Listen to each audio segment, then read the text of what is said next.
Well, hello there, and welcome to another tank review. I'm Corny Swiss, and today we're looking at the M8A1, a American tank destroyer, American premium tank destroyer, rank 1, 2.0 battle rating, soon to be 2.3 battle rating. And as with all reviews, before I get started, the various sections of this review are timestamped down below, so feel free to check those out if there's something in particular you're looking for. But if you want to hear the garage portion of this review, let's get started. So the M8A1 is kind of what it looks like. It's a Stuart that they slapped a new turret on and gave a bigger gun. It's a tank destroyer in the sense that it's more equipped kind of to fulfill the more heavy punch that you need to deal with enemy tanks. Stuarts were, they have these, let's just look at the M3A1. That's a very similar machine. 37 millimeter gun, and it's different, but it's a very similar idea. The M8A1 is basically, like I said, a Stuart with a new turret, new gun. Alright, and it behaves very similarly. It's very fast, it's very agile, and this one packs a hell of a punch. Now, the way you get this tank, at the time I'm recording this, the only way to get this tank was to do the winter event and complete an ungodly number of missions involving killing tanks and things like that. So hopefully they bring this thing back as maybe a premium bundle or whatever. But if they don't, it's not a huge deal. It's a rank 1 premium. All right, it's not a make or break type thing, but it is a really fun tank to drive. And like I said in the intro, they are upping the battle rating to 2.3. I don't know how much that'll change for this machine. It's still very similar. The opponents it'll face will be very similar. But, it will certainly be a little bit of a nerf. Now, it's a 15.6 ton machine, so it's very light, 295 horsepower at 3,199 RPM. Pretty powerful engine for a 15.5 ton machine. 56 kilometers per hour, easy. You'll do that, no problem. And this thing can turn on a dime as well. Maximum inclination, 20 degrees. Turret rotation speed, 12 degrees a second. That's where the key difference is. This turret doesn't turn nearly as fast as other American tanks, and sometimes that can be a little bit of an issue. However, you do have the 50 caliber machine gun on top, which turns way faster than that. So it's not like you're defenseless while you're turning the gun. Vertical guidance, 10 degrees of gun depression, 30 degrees of gun elevation. Now, the nice thing about the gun elevation is if you have to hit a target like 3 billion meters away, you'll be able to. But in terms of where we stand in War Thunder, in terms of fighting tanks, elevation doesn't mean a lot, but 10 degrees of gun depression is significant. It is pretty good. So, take that for what you will. I guess if you want to shoot at plane, you have plenty of elevation to do so. So let's talk about the armor, because the armor is kind of interesting. All right, from the front, you have 28.5 millimeters of armor. It's sloped back pretty good, so it's basically anywhere between 36 and about 40 or so millimeters. And that's actually pretty good. That's respectable. At medium-long ranges, you'll bounce most tanks that shoot at you. Heat shells will obviously be an issue, but you'll bounce a fair number of things. The lower plate here is 44 millimeters thick, effectively 60 thanks to some sloping, but that's kind of artificial just because of the way I'm looking at the tank.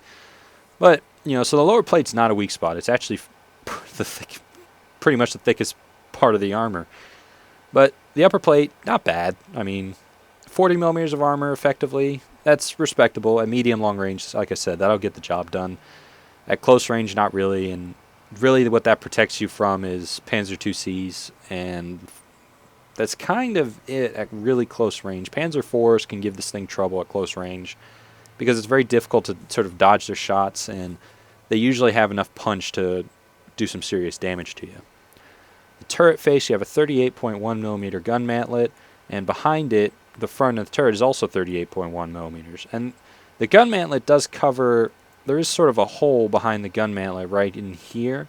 However, you're generally not shooting the gun mantlet if you want to knock this thing out. You generally need to shoot it down in here. And, 38 effectively, your chances of penetration are very similar.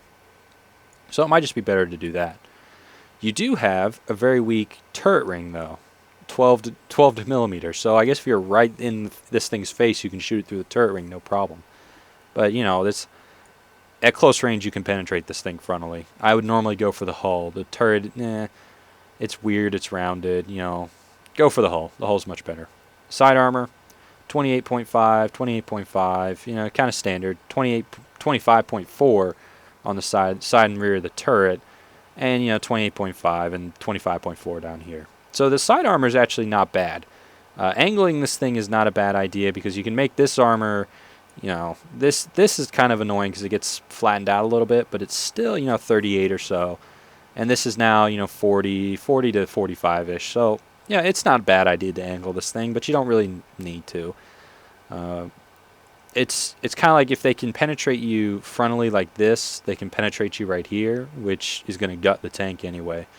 So in terms of armor, it's better, but it's nothing to write home about. You know, it should get the job done, but it's not going to do the job every time. And you can get one shot fairly easily in this tank, and you'll see that more in the replays. But let's look at the layout, kind of to illustrate what I'm talking about. The reason I say don't shoot the turret is the only reason to shoot the turret is to disable either the gun or the gunner. It is open top, so that can be a little bit of an issue for these guys, and their heads do stick out above the top of the turret, so you can decapitate these dudes. However, down in the front, you have ammo between the driver and the machine gunner. Transmission is front mounted. Got ammo right here, and you got ammo to the right and left of the two guys standing here. And you got, you know, your radiator, your fuel tanks in the side, and your engine. So the back half is, you know, flammable, and the midsection under the rear of the turret is all ammo.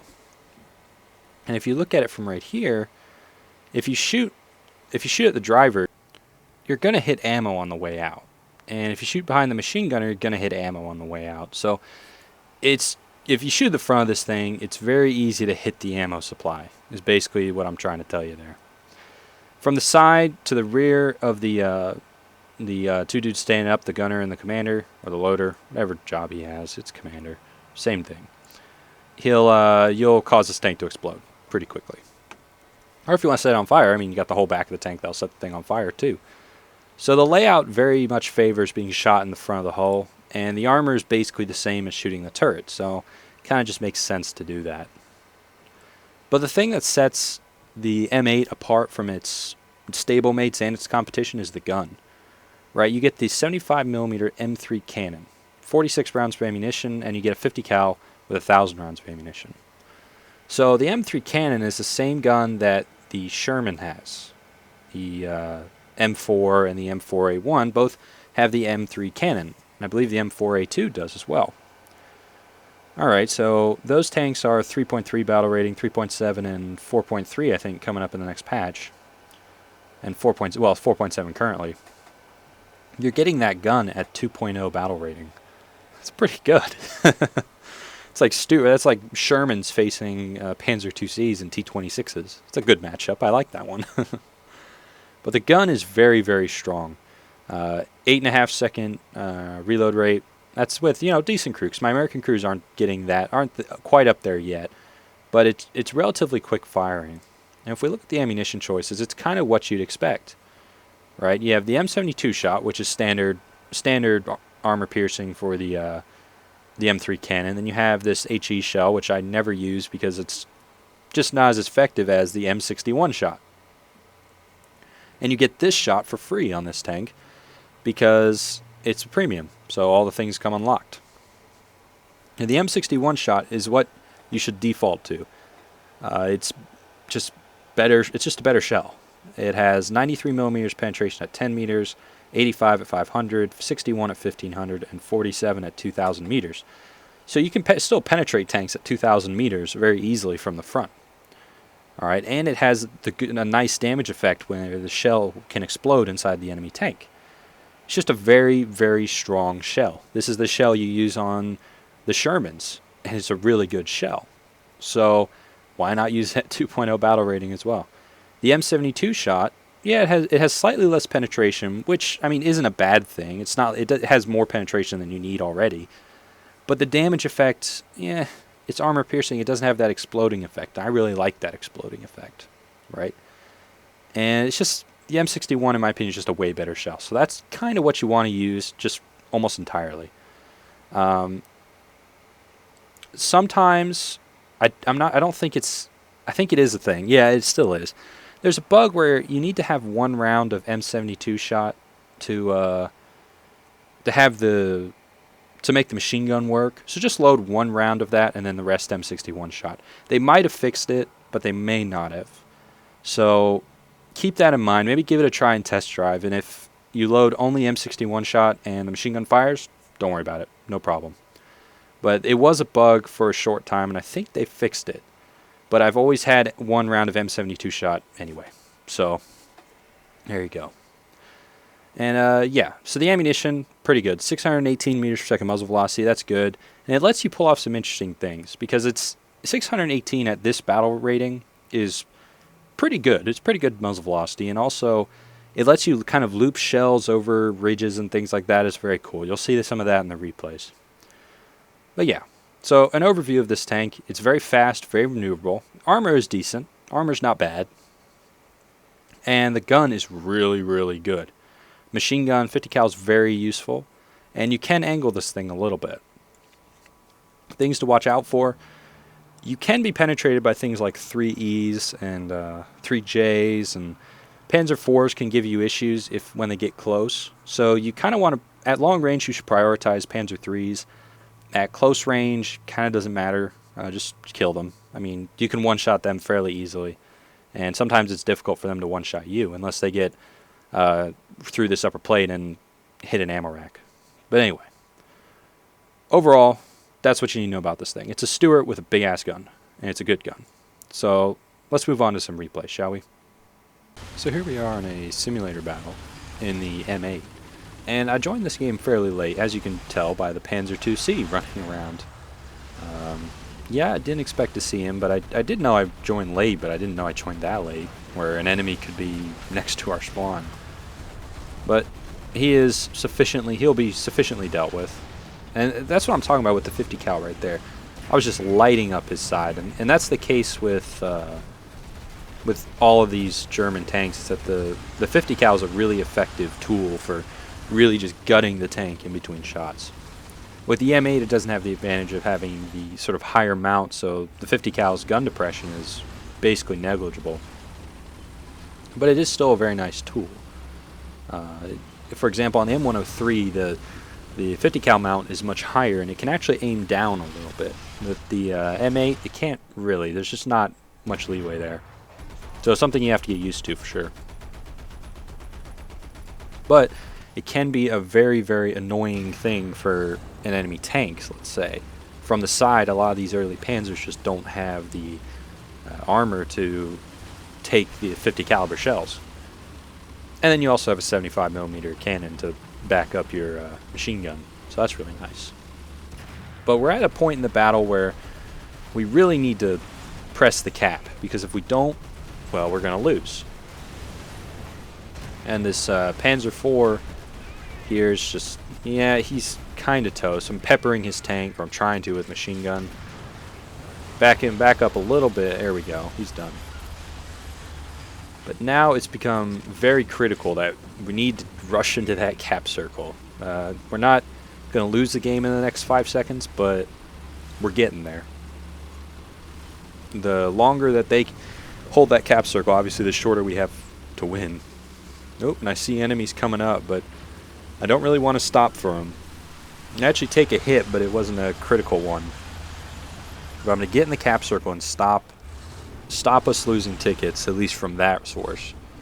And now I'm going to turn and try and deal with these guys as they come up over the hill, because I should get the first shot in. Oh, flak truck. I'm not tremendously scared of that one. He gets knocked out. Now this is where the machine gun would be really nice if it had gun depression, because I could be lighting that guy up with machine gun, but it doesn't matter. My next shot knocks him out. So that's the immediate threat. And I'm kind of just trying to poke around this corner and sort of engage targets as they come up here, because that's most likely where they're going to come from. I'm trying to get the machine gun on target for that AI. But it's a very tense, oh, spotted. It's a Panzer IV over there. Gonna have to deal with them. Panzer IVs are tricky for this machine, and I'm just waiting for him to come back around, because I know he will. He will definitely do it. I was really hoping that whole bug with the invisible tanks wasn't gonna happen, but I back up. I'm trying to sit in the cap to sort of force the issue without without taking my gun off the corner, but it just wasn't going to happen. So I reposition. Oh, there he is. There he is. Get him. Oh, no, my gunner. No. And what's really annoying is that when your gunner gets knocked out, the 50 cal also gets disabled. But, oh, the gun is a little bit pink, and I really need to repair it, but just can't right now. My gun's knocked out, but I'm trying to light this guy up with the machine gun because I'm gonna have to repair. This isn't looking good. Use the fire extinguisher. Try and get the machine gun on him, but he knocks me out.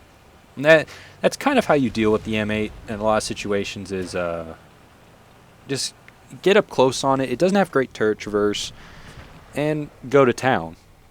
And Panzer IVs are difficult, primarily just because they have a large caliber shell. But you get 2 spawns in this thing because it's a tank destroyer. Well, I guess tank destroyers get 2 spawns, but I don't know. It's you got to think of this thing as a very heavily armed Stuart. That's really what it is. The armor profile is very similar. The tank itself, I mean, it's built off the same chassis basically, and it's really quick. So I'm gonna bust butt back over there to the cap and try and prevent them from recapping, and then also cap so we can win this game. Because I mean that's the goal, right? But I'm gonna take this little expedited route right there. I'm not gonna go around up on the bridge. I did that before to knock that guy out, but this time it's more important that I get up into the cap circle as quick as possible. So go for the break in the wall and then follow this Stuart up there. But honestly, I want to be the first one to go here. I like my chances against the Panzer IV better than I like the Stuart's chances. And oh, and if he's not looking, shoot him! Shoot him! There we go. And now, there are enemies on that southern ridge who are going to become an issue, but we're capping. And it becomes imperative now that we stop dying and just cap out. Oop, spotted enemy. Where is he? There's another enemy in the field. But we're gonna, these guys on the southern ridge, they're not like, I could sit and cover from them, and that's probably what I should be doing. It'd be much better just not take any hits, cap, and then try and kill them, or at least force them to come to me. He's going down the hill, which I guess is the right choice. I would have thought a 3E should have stayed on the hillside and then maybe popped out to shoot me once or twice and then done what he did, but he's kind of stuck, and if it wasn't such a weird angle, I think he would be dead by now. Oh, he's on fire thanks to the 50 cal. But he's still alive, so I'm going to need to keep watching for him. And I don't really care about sitting in the cap right now. The Stuart's doing it. And I think it's more important that I deal with this guy. And there we go. There we've capped. That's good. Oop, and he's backing up. Want to make sure that this guy dies, because he's in a very strong sort of flank position.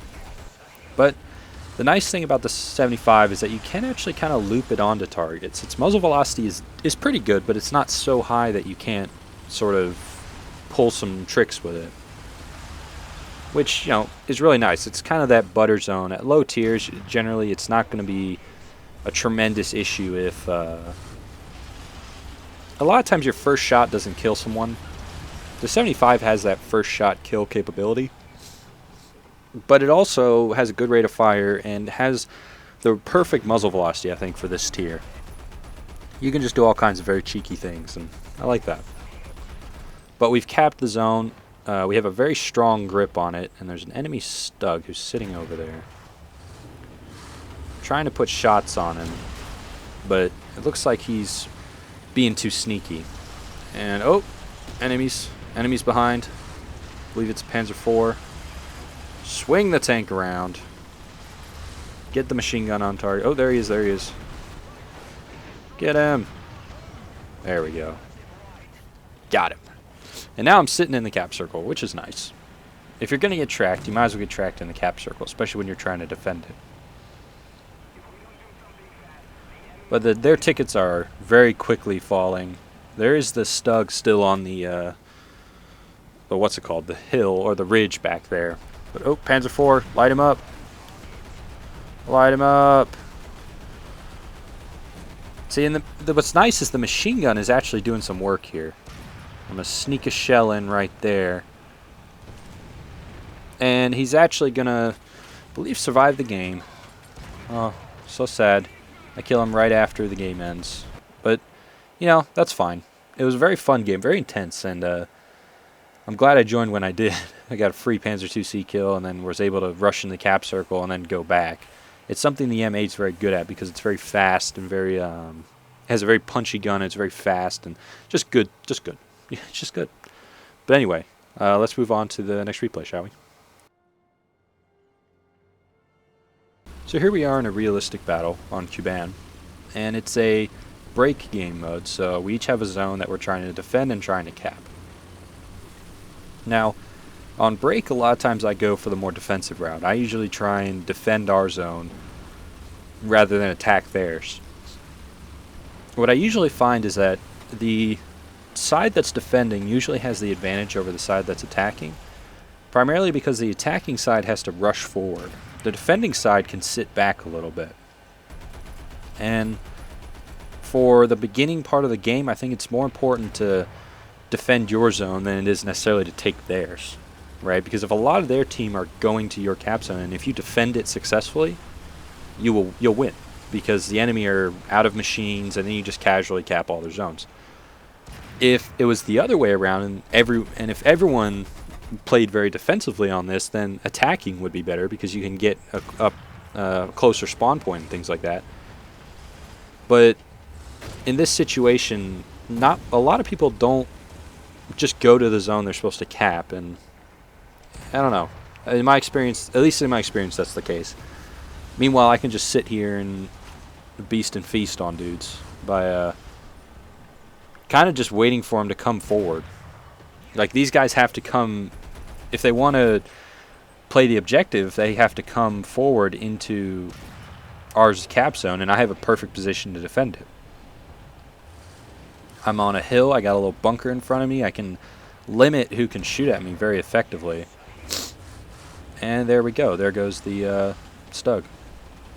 You know, it's this 75mm gun, I'm going to sing its praises all video long because it's a really good gun. I mean, it's basically the Sherman's gun, and it's on a Stuart chassis, and it's just, there's just nothing to complain about, right? I guess the only thing you complain about is maybe the penetration, but the penetration is good enough for everything. It's actually, you know, one of the higher penetration shells. So it's like, what's there to complain about? Not much. And it's just overall a very powerful little tank. It's, I mean, in a way, it's good and bad that this was like a bonus tank event, because if everyone had this, we would see nothing but M8s in the lower tiers. But with it being kind of a one-off, a sort of a special tank, you don't see nearly as many in it, as it makes it a fun little thing to drive. It's unique. I like unique tanks. I think it's fun. Now, I don't know if I've said this in the past, but I wouldn't be that surprised if we see this thing come back as a premium for when the tank destroyers get released, but I'm not going to speculate too much on that. I know in 1.47 the battle rating I think was moved up, because it's probably not obvious, but I'm recording this the voiceover for this replay because I already have the opinion well thought out, but I'm recording this voiceover for this replay a little bit in advance of my formalizing my opinion, just because it's just easier. It's just time-wise, it just fits in this way, so that's how I'm doing it. But we have another enemy right up here. I believe it's Panzer IIc, which is prime time for this tank. From the front, the Panzer IIc is going to really struggle. Sides and rear, he can cause you some problems. Line up for the gut shot. There it goes. Ground unit destroyed. That's nice. Now we have another enemy tank pushing along to our left, who we're going to need to stop and deal with. But this is what I'm talking about, is we beat back their main offensive, and now I'm just pushing forward very casually, looking for tanks to kill. Oh, there he is, Stug. Get him. Hit. There we go. Get him. Oh, take a hit. It's alright. Can handle it. Line it up, put it right through that driver's hatch. That's just the go-to spot if you want to kill a Stug, is shoot right through that hatch, because there's 3 crew members lined up, and I think the tank only has 4 crew members. It's basically almost a guaranteed knockout if you can hit it right. So, the enemy are well and thoroughly on their back foot. Their defensive forces are going to become heavily outflanked, and this game is going to be pretty casual. But it's a really fun one, and it's the M8 is just such a good combination of speed and power. It has the powerful gun. Panzer IIc, need to quickly angle. Has a very powerful gun. Has very good speed because it's basically a Stuart, and the armor is, the armor is what it is. It's similar to all the lower tier armors. It's not like they're special, but they'll keep you safe against against reasonable competition. I mean, like heat shells and things like that will probably get through, but all in all, it's not bad.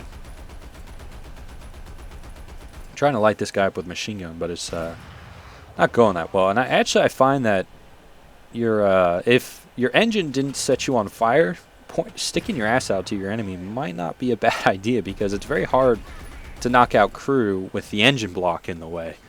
I think I don't know if this is true or not, but I read that part of the reason that a lot of transmissions are front mounted is it's essentially extra armor for the crew, right? And I guess in real life the transmissions generally don't cause fires like they do in War Thunder and World of Tanks, but it's very difficult to set them on fire, and a tank shell kind of wouldn't get it done if my memory serves right on what I read. And assuming what I read is true. I mean, it may not be. But the idea of putting a huge block of metal in the front part of the tank that does some operation but also doubles as armor is not a bad idea. Because honestly, if I guess if your transmission gets hit and gets knocked out, the tank's not really going anywhere anyway. But then again, if your tank gets hit in the front and you lose 2 or 3 crew members, you're not going anywhere anyway. So it seems like a decent trade. I think I'll lose my transmission to keep a few crew members alive and hopefully be able to bail out of the tank and then run away, because that's what you do when your tank gets bailed out. You run away, because it's a good strategy.